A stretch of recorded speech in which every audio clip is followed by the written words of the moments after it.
Welcome to First Parish. My name is Joe Ayub, and I'm a member of the Worship Committee. First Parish is a vibrant, welcoming congregation that welcomes all people to grow deep faith and take bold action. We're so glad we have you with us today. This sanctuary is made holy by your presence. If you're joining for the first time, please take a welcome packet from the pew rack. There's information about services and our childcare. If you fill out the yellow card inside the packet and drop it in this offering plate, you'll receive our weekly email, which can help to get you know us better. The greeters and ushers who are at the back and are waving are both wearing colorful tags, and they'll be standing by the door when the worship service is over. Please see them after church. They can answer questions, or they could walk you over to coffee hour, which takes place after the service. The work of living our faith is done both in and out of worship. So I draw your attention to the printed announcements in the order of service. These announcements are important news of our community life, so please take a look. Extending a generous welcome is a spiritual practice. I invite you all to extend that welcome to our neighbors and take a few minutes to greet. Please rise as you are willing and able to join us in the opening hymn, 131, Love Will Guide Us.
I just have to note how impressed I am at the response to move forward, so thank you.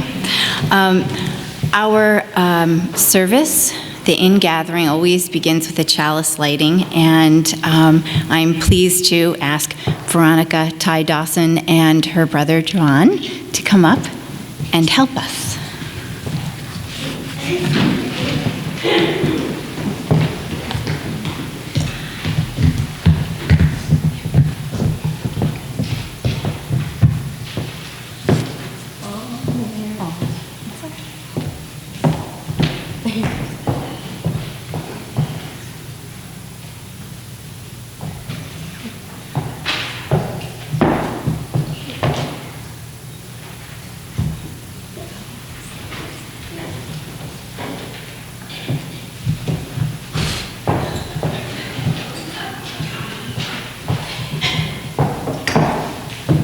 Please join us in the call to worship.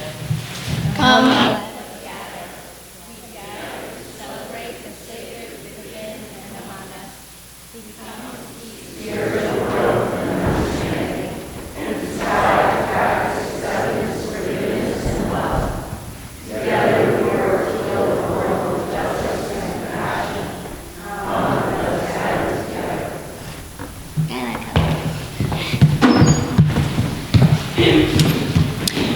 Forgiveness represents the ultimate gathering in, or regathering in some cases, and one of the most important gifts we can give to one another.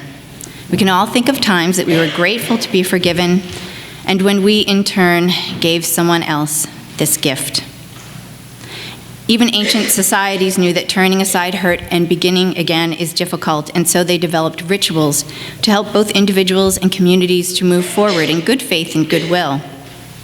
For we Unitarian Universalists, it is the act of covenanting that gathers us in and maintains our connection with each other when we walk through difficult times together. So I will read our covenant. In devotion to truth, searching along many spiritual paths, we honor the living legacy of our faith in the human potential for goodness and in the God of limitless love in whom we are one. We unite in faith to celebrate the sacred as it reveals itself within and among us, to promote spiritual growth and to care for those in need, to honor and protect the natural world which inspires wonder and sustains life, to walk together in peace, committed to justice and compassion in our world. And so, let us keep this in mind as we worship together.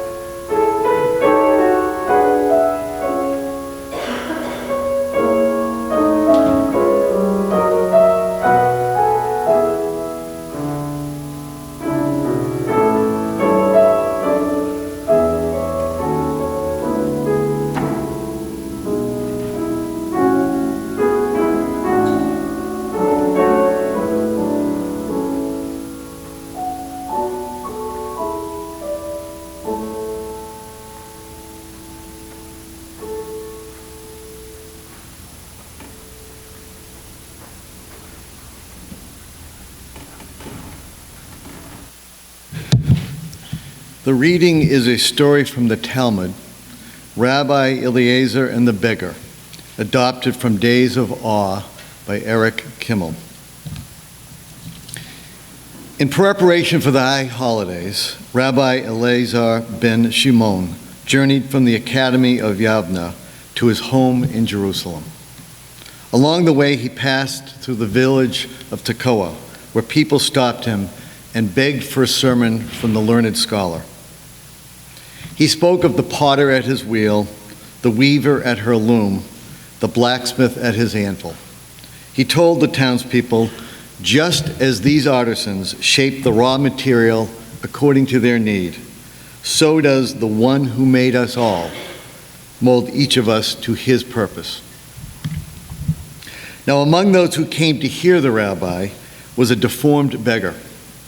Ashamed to enter the synagogue because of his appearance, he stood listening outside the door. Rabbi Eleazar's words touched his heart. The beggar hurried home and waited beside the road. When the rabbi rode by on his donkey, the beggar approached and asked for a blessing. Startled by the man's appearance, Rabbi Eliezer gasped without thinking, "Heaven shield me from such ugliness." "Ugly, am I?" the man replied. "Then go to the one who made me and say to him, how ugly is the vessel you have formed." The rabbi blushed with shame. Not only had he humiliated the man, but he had violated his own teachings to cherish all creation. He turned to the beggar with lowered eyes and said, "I have wronged you. I spoke without thinking." But the other man's humiliation rankled. "I will forgive you when the one who made me forgives you." The rabbi got down from his donkey, he tore his robe, threw himself on the ground, and heaped handfuls of dirt on his head. "Forgive me. I cannot go from this place until you do." But in his hurt and embarrassment, the beggar was unmoved. And so Rabbi Eleazar remained lying in the dirt at the feet of the other man. As the hour of evening prayer approached, the rabbi's family became concerned. Fearing the worst, his sons and daughter set out to look for him. They found their father lying in the road, clothes torn, head covered with dust, sprawled at the feet of the hideous beggar. "Father," they cried, rushing toward him. The beggar addressed them. "Are you his children? Do you follow his example? Do you mock the poor when they ask for your blessing?" When the children denied the beggar's claim as a lie, the rabbi raised his head from the dust and said, "The man does not lie. It is true, every word. I am guilty. I beg his forgiveness." The rabbi's sons asked the man why he had not forgiven his father, and he replied, "He has not offended me. He has offended the one who made me. When he forgives him, so will I." Then Rabbi Eleazar's daughter came forward. She spoke to the beggar gently. "My friend, the one who made you has already forgiven my father. He is always ready to forgive. His mercy, like the rain from heaven, falls on all who seek it. Our Father requires nothing from you. Instead, he afflicts himself for your sake. He understands the bitterness of withholding forgiveness, of storing up malice like stones.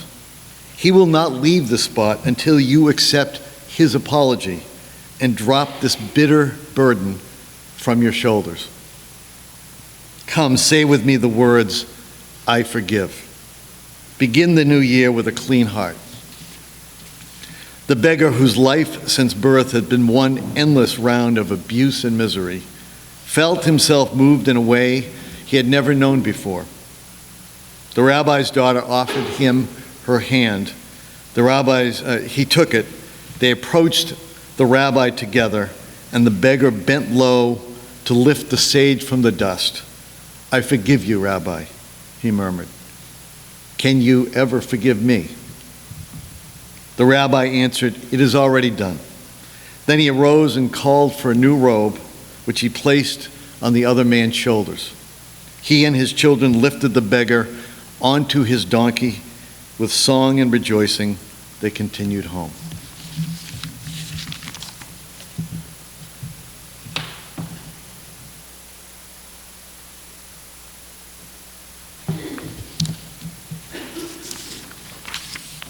Please turn to 413 as we sing the children out to their classes.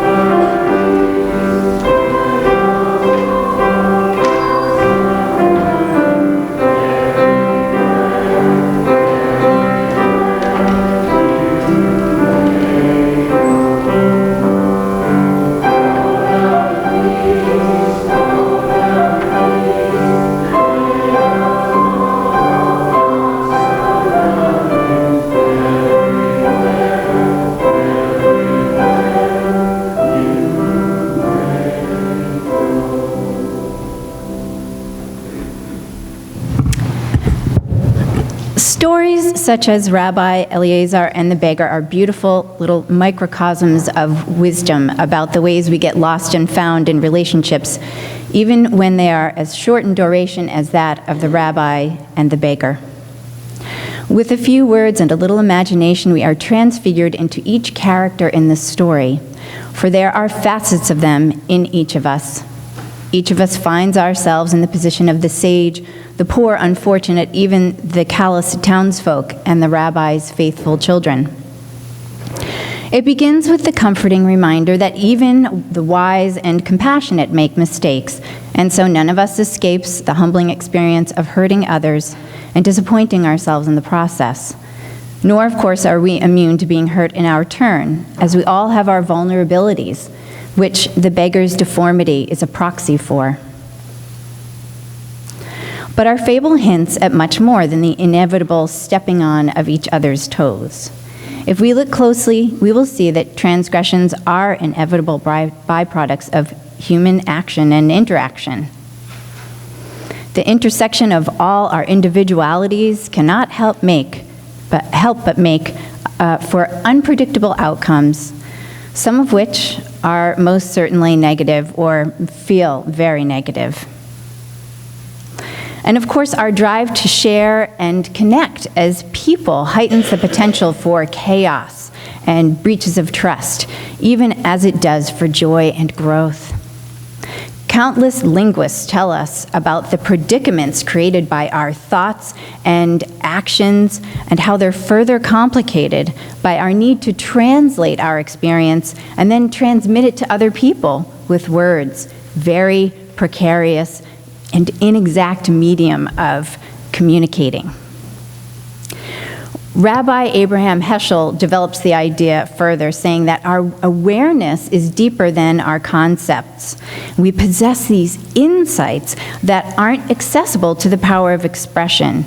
And so what we gain in distinctness with our words, by going from something that we're aware of to making it into knowledge for ourselves and other people, we lose in the genuineness of the actual feeling and sensation.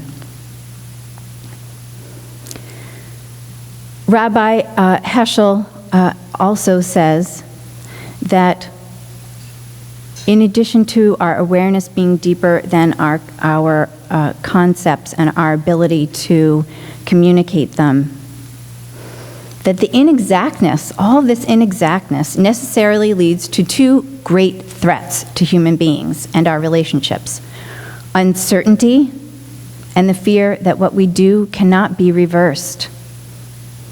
Yet that very uncertainty and the longevity of our memories are part of the foundation of our reality. And so making promises and forgiveness are two of the most necessary and revolutionary innovations of all time. We are never going to get rid of uncertainty, and things could be irreversible if it were not for forgiveness. We've yet to find a truly workable social technology to replace promise and forgiveness as an antidote to the possible disappointments and unpredictable negative events in our relationships. Their success, however, does not make it easy to forgive.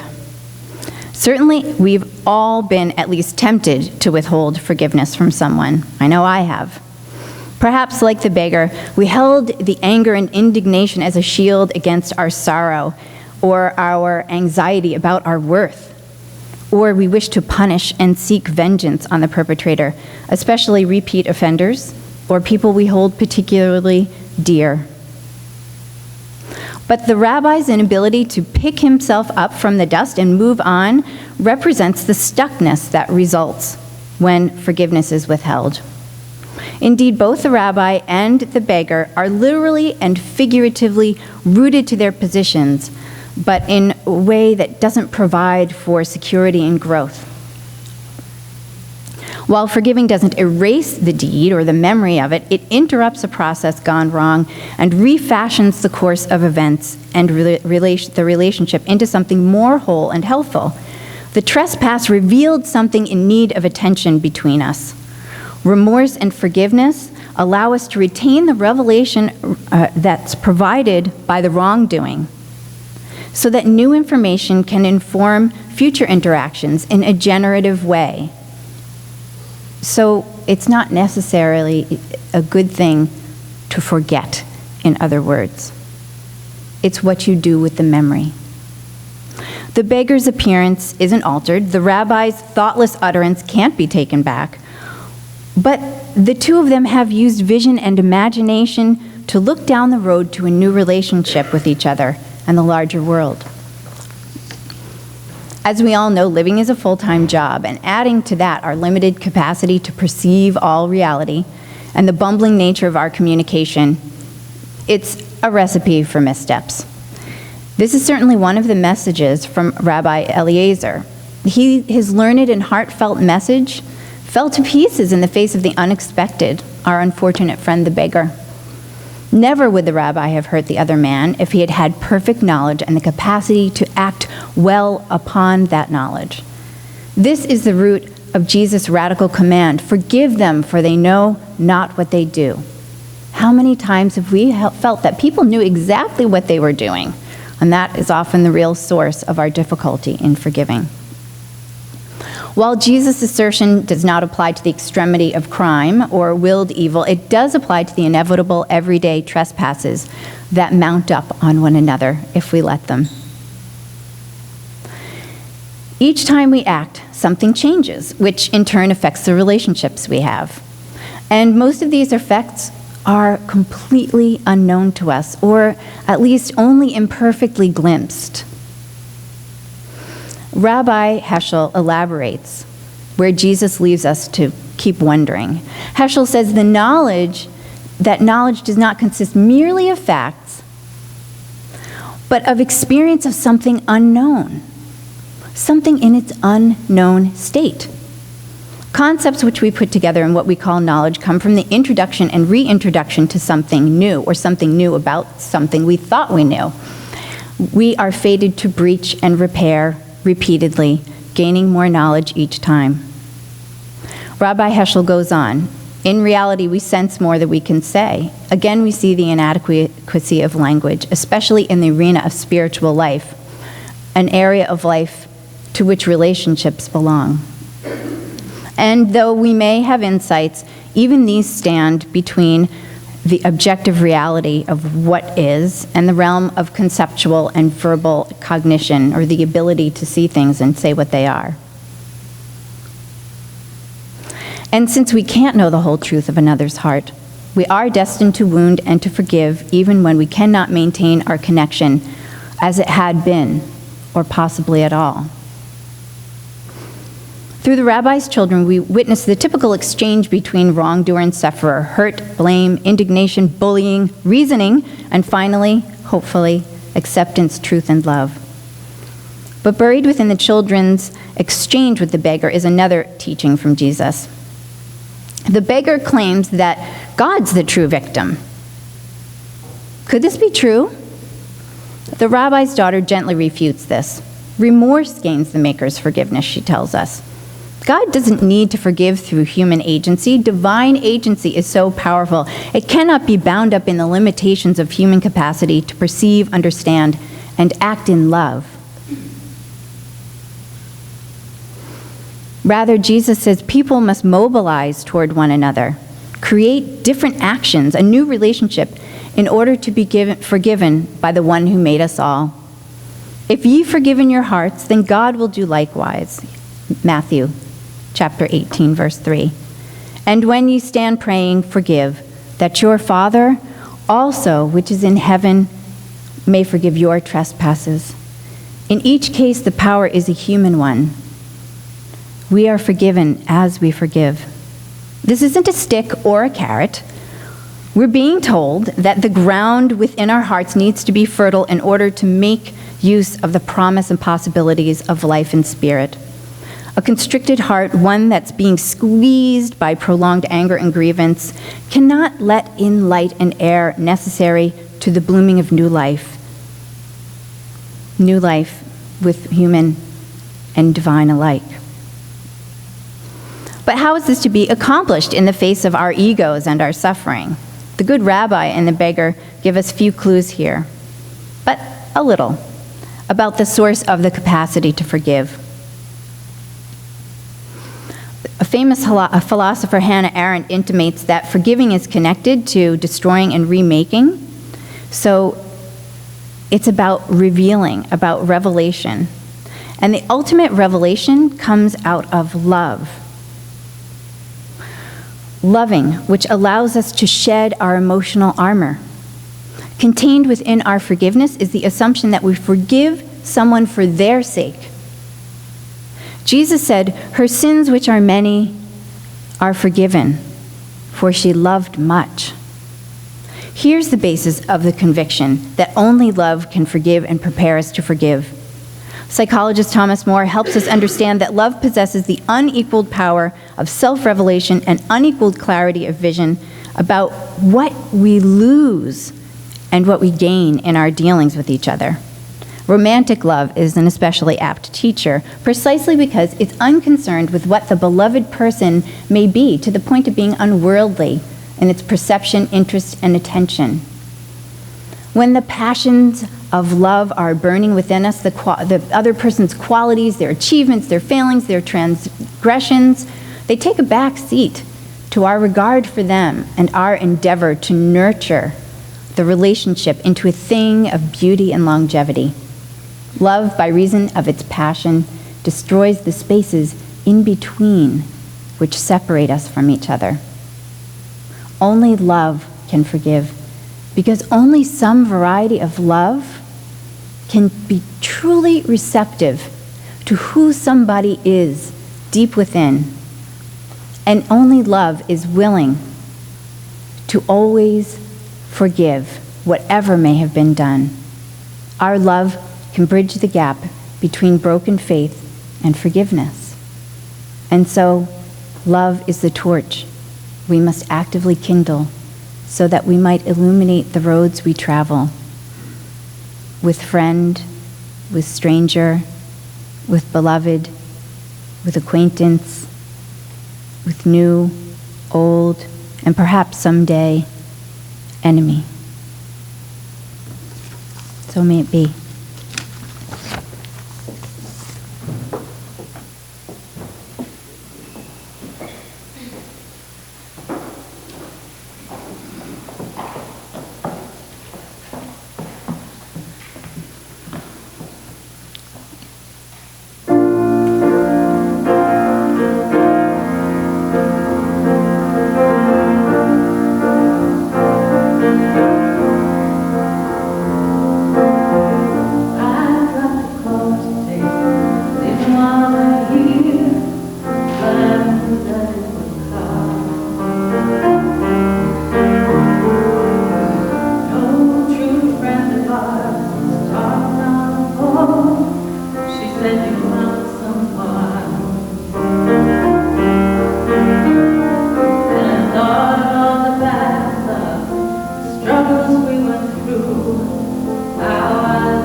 Good morning. My name is Sarah Atherton, and I'm very grateful to be here.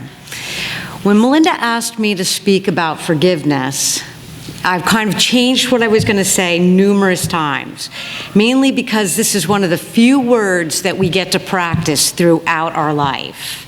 It's the small things when we're young, the simple things like, I ate that last piece of cake, I'm really sorry. It's the small things like, I really wish that I hadn't done that. Could you please forgive me?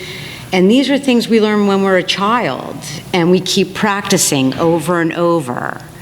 The things that I feel, though, that we learn is it's the big stuff.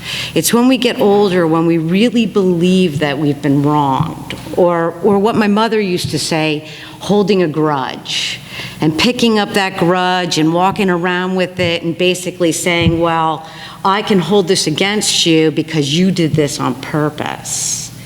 And the reality is, most people aren't really thinking that far to how much it hurts you. But when we hold on to that, where do we put it? Where do we go with it? It stays inside of us. It's like a splinter that needs to get out. And until you release it, it's yours forever. And I feel that that's one of the things I've learned through life, is when you let go of that, when you finally say, it doesn't own me, when you can say to somebody else, I realize that you didn't mean to hurt me and I need to let it go. And that's kind of the grace of God. Let go, let God. Let it be done. Let me grow. Let me be joyous in my spirit. And let me bring that out. And I loved what Melinda had to say, because I do believe that in your heart, it's these small little things that you go through out your life that make you realize how lucky you are. And I think that forgiveness is really about remaining humble and knowing that we all make mistakes and we do need to just let go. Thank you.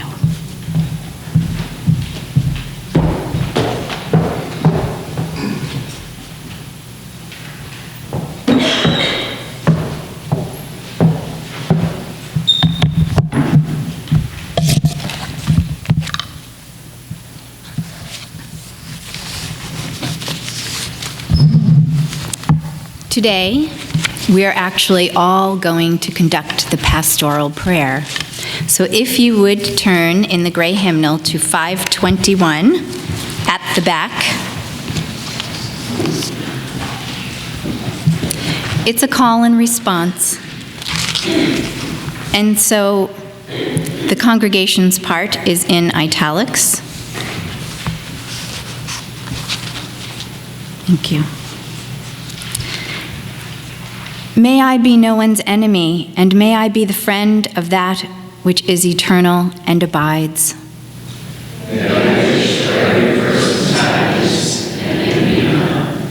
May I never rejoice in the ill fortune of one who has wronged me.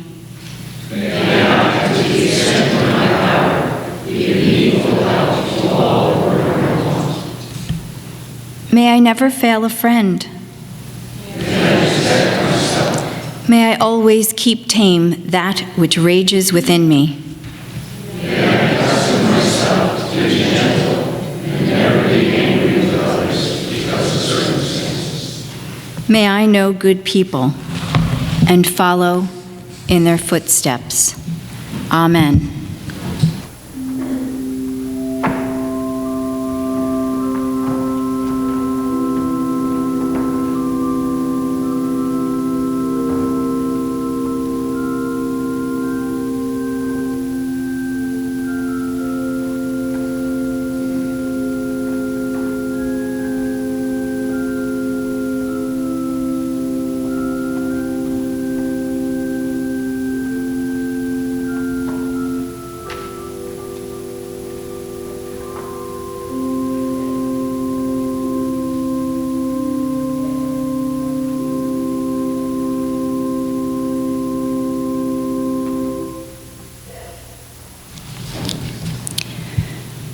may we hold each other,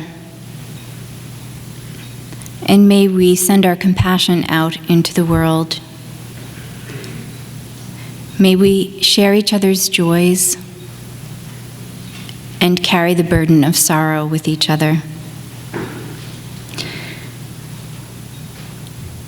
As we pray with Mary Blanchette, Brother John Blanchette died on Tuesday, and Lori McIntosh also sends her good wishes to Jim and Mary on the loss of her brother.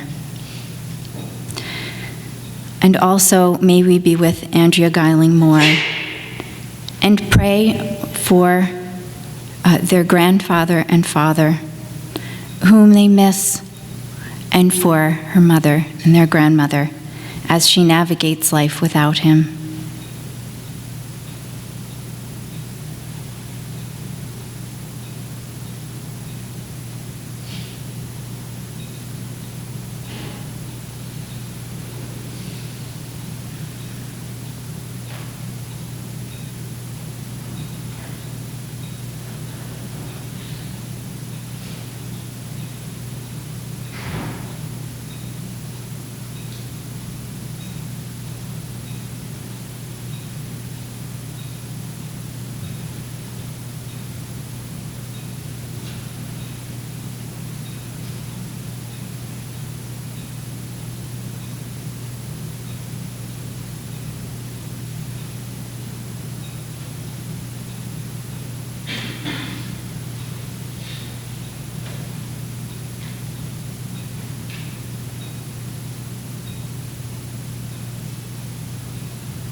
Amen.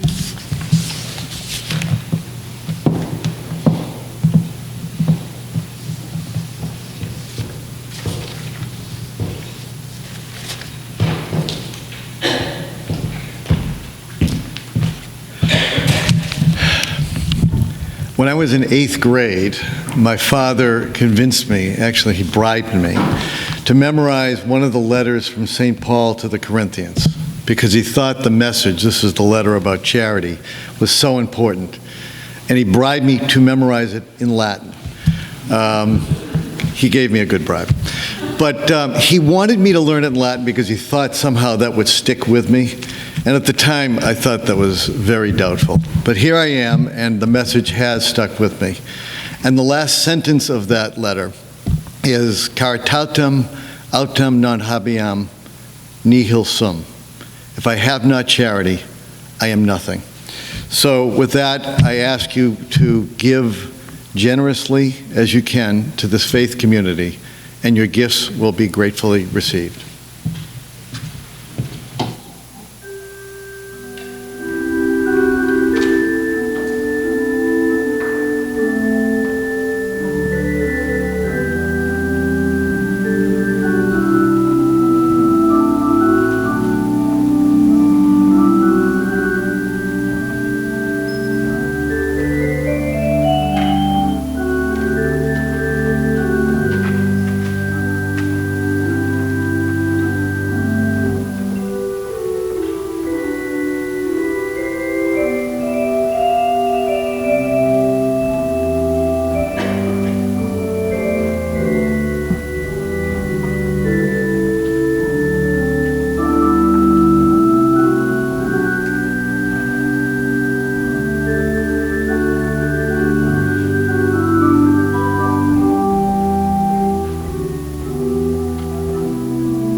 May these gifts be transformed into strength for this faith community.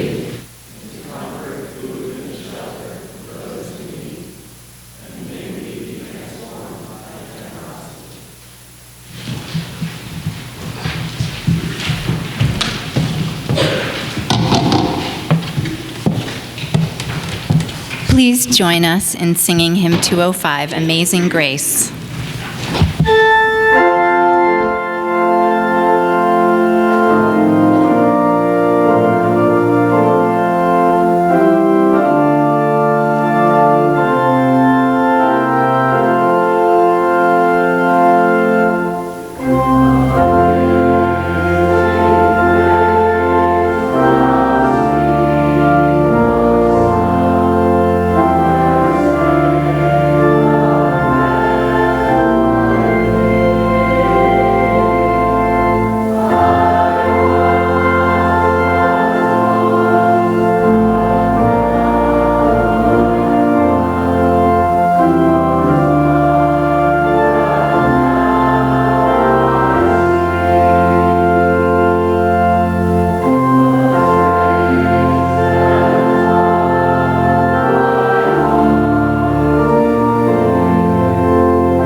Grace, that we all have that grace we need to ask and to be forgiven. And how do we do that? Well, let us start where we are. Let us use what we have and do what we can. May we do these things with honesty, integrity, and above all, compassion for ourselves in our struggle to remold the dark material of our relationships into something that may give light new depth, meaning, comfort, and joy. Embrace the many faces and paces of forgiveness with patience and trust. And let us also embrace the vessels we are in all our beauty and purpose, each crack, each fleck, serving in ways as yet unknown to us, yet every bit as worthy as the smooth surfaces and straight walls. Go in peace.